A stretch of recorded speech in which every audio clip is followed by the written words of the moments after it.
Hey everyone, welcome to my channel. Let me just get straight into this. Now, in my other channel, I just did a reaction to some paranormal videos and I was just going through it, the whole thing. And I end up by saying that the reason why I don't, sometimes I get very affected by those kind of videos, I will actually say it on this channel.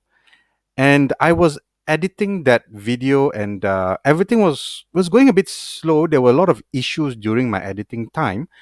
And then once my editing was done, I decided to, you have to convert it, then you can upload it onto YouTube. And that's when a lot of weird things started to happen. Let me roll that clip of what happened. Let me show you something. This is my raw file that I was doing just now. Dark history. Yeah, there you go. Dark history. You're like. Okay, just that small little clip.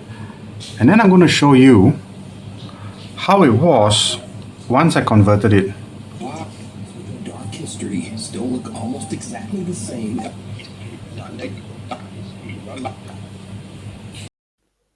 Yeah, so that was really weird. The sound quality was just terrible whenever I spoke, only during the times where I was reacting to those videos. And it just baffled me because I tried going through it. I was on it for like 3 hours trying to find out what was the cause, and I couldn't find it. I mean, you will see in my main channel, the actual upload, that's the best I could get it. What you saw just now was at the worst, and there was nothing I could do. I don't know why. I've done like 30 over videos ranging from all of this, from my main channel and this channel, and I've never had this issue. This is the first time, and it's actually the time when I actually do some kind of reaction to some paranormal things. I don't know. Is it just some technical issue? I really don't know. The raw file is okay. It's just when I convert, so I have to go and check it out. Right now it's just weird. This is the first time that it's happening. It's just weird. But as I promised, I was just going to just give you a bit of a highlight as to why I get very affected by these kind of things. And the simple and the very straightforward answer is because I've had my own experience. Now, thank goodness I've never seen these kind of things. I would like to actually just share on the things that I went through, but they were when I was much, much younger. Now, the first thing I can remember was when I was really young, I watched this movie, It. I don't know whether you remember it. And we're talking the first one in the 1990s, the movie that came out in the 1990s. It was about this clown who becomes some kind of weird demon kind of thing. So me, I don't know why, I ended up watching it, and after that I brushed it, went to sleep. And during that night, I couldn't sleep. I really couldn't sleep for the longest time. And I remember after a certain time, my mom came into the room. Now, in the room is basically my brother and I. And when my mom came in, she usually comes in to check to make sure we are all asleep and everything. But when she came in, she realized I wasn't asleep. I was just lying down facing the door and my eyes were wide open. So she came and she sat down by the bed with me and she was asking me, Alvin, why are you not sleeping? And I didn't answer that question. What I said, and thinking back, I'm sure this kind of freaked out my mom.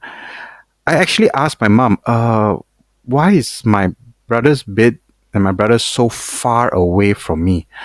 Now, mind you, the actual distance between my bed and my brother's bed, in between there, it's about 7 to 8 feet difference. It wasn't a huge room. But in my eyes, I was looking and I saw that like as if my brother was about 20 feet away from me, 20 to 30 feet away from me. It was really far. And I remember looking at my mom and I said that, and my mom actually looked back at where my brother was because he's just the other side behind her. And then she looks back at me and she says, Elvin, he's not far away. He's just right here.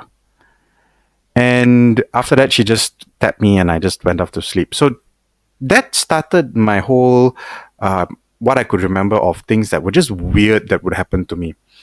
Now, the second part is the second thing that happened to me that I can remember is something that's really sad for me because it actually happened when I was 8 years old. And it was at that time my grandmother, I was really close to my grandmother. Every time I come back from school, she'd be the one there and she'd be the one to make sure I go in, get something to eat and things like that. And she was really sick, really, really sick, and she was in hospital. My dad didn't want me to go and see her because, as I say, I was still young. I was about 8. And it seems at that time she already had a lot of tubes and she was on life support, it seems. And they didn't want me to have that kind of image in my head. So I was the only one who didn't get to say goodbye to my grandma. Now, at the same time, my uncle, who was from a different state, he came up and then he was supposed to go back. And he decided, he told my dad, you know what, let me just take Alvin with us. We all will go back and then maybe in 1 or 2 days, we will come back. Let him have some kind of time away from all of this. And my dad agreed. So we started traveling back. Now, from where my house is or was to where my uncle stayed, it was about a 4-hour drive. And we left kind of in the late evening, around 7 ish. And of course, during that drive, I fell asleep. Now, while I was sleeping, I then had a dream. I had a dream of my grandmother, and she was standing in front of me, give or take about 6 to 8 feet away from me. And I'm 8. So I'm like, Grandma, what are you doing here? And then she tells me, well, Elwin, it's time for me to go. I didn't understand that. So I just said, oh, okay, bye bye, Grandma. And, love you. And that was it. And she turned around and she walked into the light. After that, I immediately woke up. And I remember when I woke up, I immediately looked in front and I was looking directly at the clock that was in the car. And it was 9:10 p.m. I remember that till today, 9:10 p.m. That was it. I was kind of awake for the rest of the journey. We reached the house. We went in. My uncle immediately called my dad to find out what's happening with my grandma. And it was sadly at that time that we found out that she passed away. And I was standing there and I didn't absorb the words yet. But the next thing I heard is my uncle was asking what time. And he repeated back the words 9:10. My grandma passed away at 9:10 p.m. The time when I woke up from that dream. So I really believe that because I was the only one who didn't get to say goodbye, and she gave me that chance. And that has been something that has stuck with me for all these years, that she gave me that chance to finally say goodbye to her, even though I didn't know it was the final goodbye. Now, fast forward about a week later. So we go through the whole funeral and everything is done. We cremated her body. It was placed in the church. And I was distraught because, as I said, I was very close to my grandmother.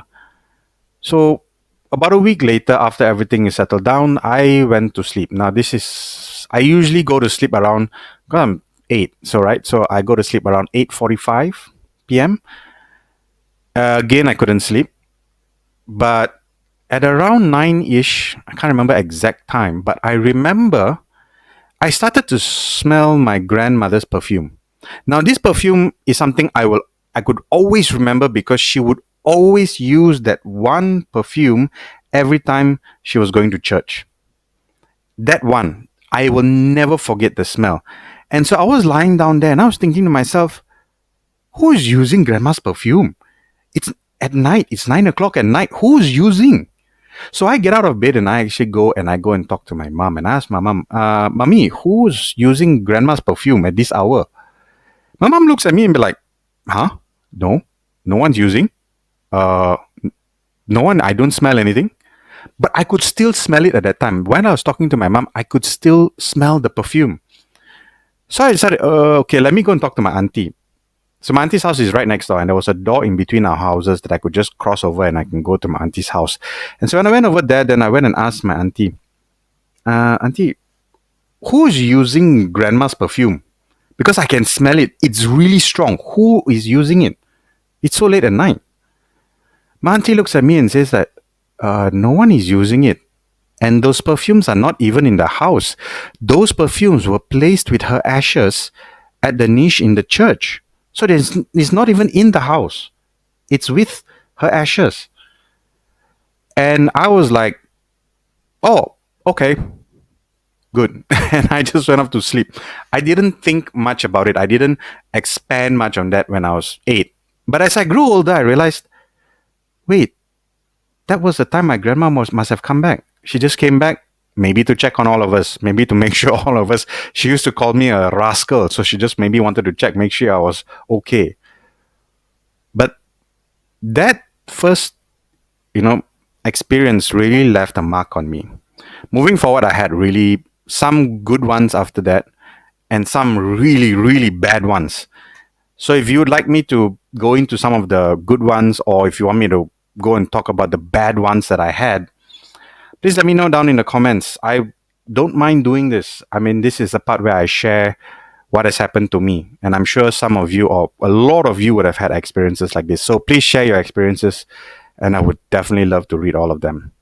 So thank you again. And just weird, my other video. Please check it out. I don't know whether it's really bad on your side. So go to my other channel. It's linked down in the description. You can check it out.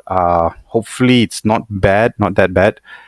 But anyways, all of you, please take care, and please always tell your loved ones you love them, because you don't know when is your last day.